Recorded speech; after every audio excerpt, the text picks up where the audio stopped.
5 বছর বয়সে বোন যখন কাঁদে, ভাই তখন সান্ত্বনা দিয়ে বলে, কাঁদিস না বোন, আমি তোরে চকলেট এনে দিব।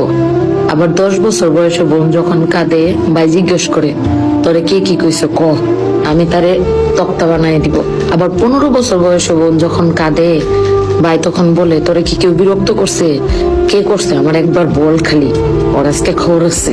আবার 25 বছর বয়সে বোন যখন কাঁদে, ভাই তখন বলে, কিরে বোন, তোর স্বামী কি তোরে কিছু বলছে? আমার খালি একবার বল, আল্লাহর বেটার আজকে বুঝাবো মজা। তাহলে কি দাঁড়াইলো জিনিসটা?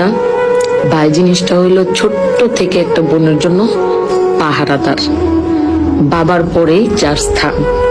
আসলে যে বোনের ভাই নাই, সে তার জীবনে একটা ছায়া পায় নাই। আর যার ভাই আছে, সে বোনের পৃথিবীতে বাবা না থাকলেও